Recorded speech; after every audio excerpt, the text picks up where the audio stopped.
Fiscalía, lo iremos confirmando. Les comentaba de Bolivia. Bolivia ha cerrado hoy su campaña electoral, o ayer me parece que cerró la campaña electoral, el domingo son las elecciones, pero es una situación muy particular. Vamos a darle la bienvenida a la politóloga y académica boliviana María Teresa Segada. ¿Qué tal? ¿Cómo está usted, María Teresa? Gracias por estar con nosotros. Buenas noches. ¿Cómo está? Buenas noches. Le agradezco mucho por el contacto. ¿Está usted en La Paz? No, yo estoy en la ciudad de Cochabamba. En Cochabamba, muy bien. A ver, la situación, María Teresa, por supuesto que nos interesa no solamente por la condición de país hermano de Bolivia, sino porque más allá incluso de la pandemia, que por supuesto le queremos preguntar del tema con respecto a la jornada electoral, son las encuestas. Bolivia tiene este sistema muy particular que gana 50% más uno, ¿no? El candidato en primera vuelta, pero también puede ganar si es que tiene por lo menos 40 puntos, pero 10 de ventaja. Entonces, el candidato del MAS tiene, me parece que 42% en las encuestas, y el señor Mesa, que sería pues el candidato de centroderecha, tiene 33%. O sea, están a un poquitito de efectivamente de que llegaría a esos 10 puntos de diferencia. ¿Cabe esa posibilidad? Cuéntenos, por favor. Exactamente. El problema en Bolivia es que la elección que vamos a celebrar en 2 días apenas es una repetición de una elección que fue realizada en octubre y fue anulada. Entonces estamos viviendo una tensión muy fuerte en el país, porque además los mismos candidatos que estaban de primeros en la anterior elección hace un año, hoy están compitiendo por el primer y segundo lugar. O sea, me refiero al partido Movimiento al Socialismo y a Comunidad Ciudadana. Obviamente Evo Morales ya no es candidato, pero en su lugar está su exministro de Economía, Luis Arce Catacora. Obviamente la sombra del expresidente Morales está detrás de esta candidatura. Y en segundo lugar está Carlos Mesa, el mismo candidato que compitió con Evo Morales hace un año. Y recordemos que esta elección fue anulada justamente porque hubieron irregularidades en este corto porcentaje que distanciaba al primero del segundo. Ahora estamos tratando de que no se repita esta situación porque, como ustedes deben conocer, después de la elección del año pasado, ante las irregularidades graves como las calificó la Organización de Estados Americanos el año pasado, hubo una revuelta social que duró 21 días en Bolivia, muy compleja, con enfrentamientos entre ciudadanos, con decesos, con heridos, que no quisiéramos que se repita en este momento. La diferencia sustancial entre aquella elección y esta es que contamos hoy con un órgano electoral imparcial, ha sido elegido en el marco de la Asamblea Legislativa con el acuerdo político entre las dos fuerzas principales y que está garantizando las condiciones mínimas de seguridad y de transparencia para que esta elección nos permita a los bolivianos resolver esta tensión que se ha alargado durante un año de polarización política y de conflictos sociales. Así es, muy preocupante. Ahora, por el lado de el centro y la derecha, y más a la derecha, ¿no?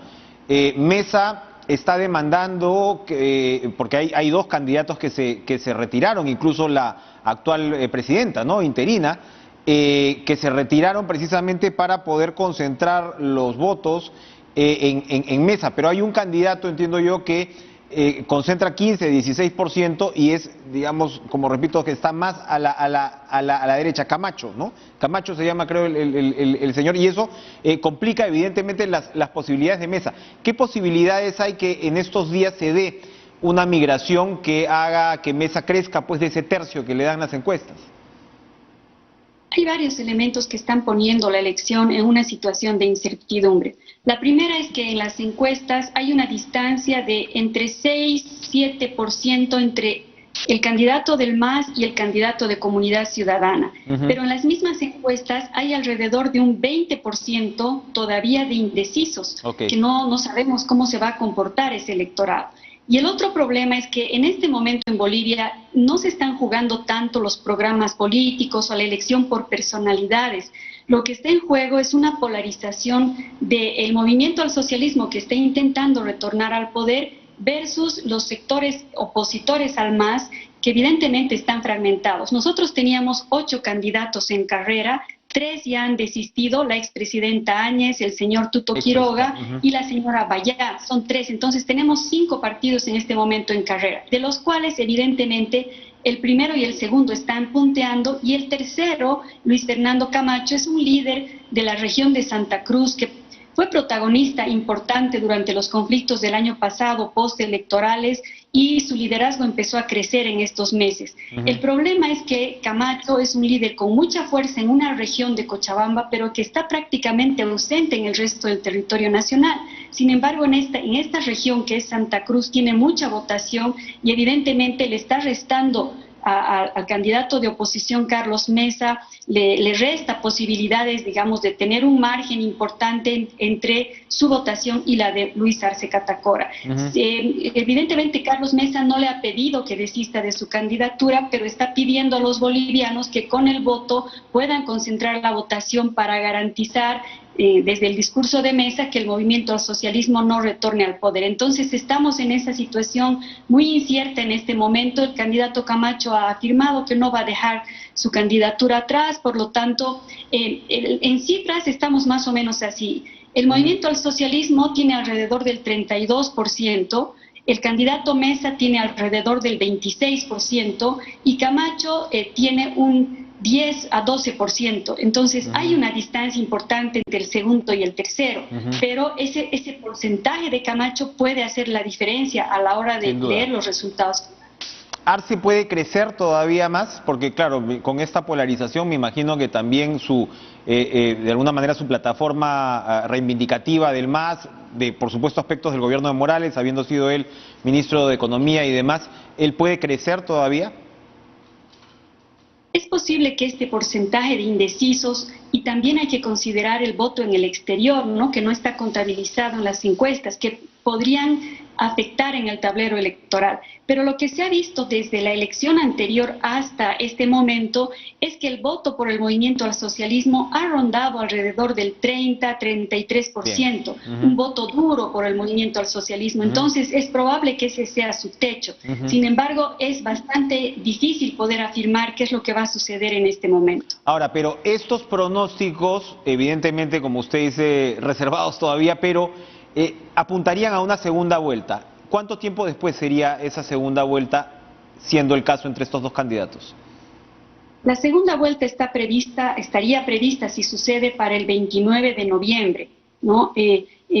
Pero bueno, no sabemos todavía, porque si el MAS ganaría en primera vuelta, obviamente esta posibilidad desaparece. Más probable es que vayamos a una segunda vuelta, dadas las tendencias electorales en este momento. Ahora, el tema de la pandemia, ¿cómo ha afectado el proceso electoral y ya, por supuesto, la propia jornada del domingo? ¿Se espera una votación importante?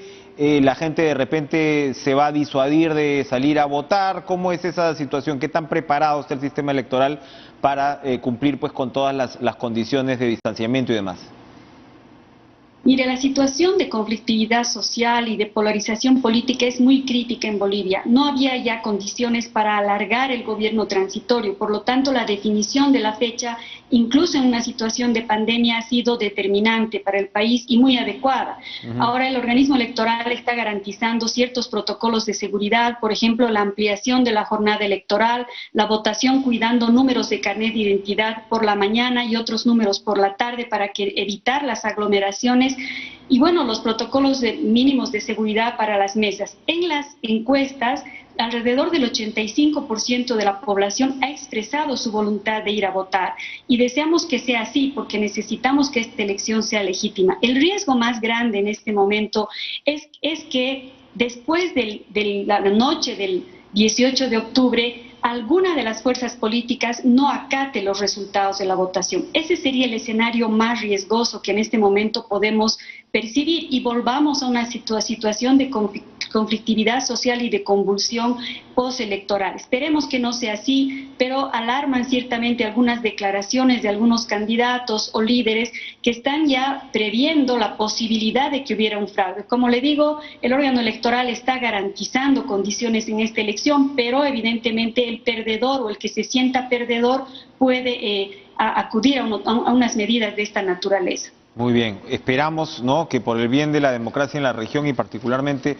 de un país hermano como Bolivia, todo se dé pues en condiciones aceptables y que la democracia salga bien librada de una situación tan difícil como esta. Gracias, María Teresa Segada, politóloga académica boliviana, por atendernos. Muy interesantes perspectivas. Estaremos muy pendientes de lo que pase entonces este fin de semana en Bolivia. Vamos a regresar después de la pausa.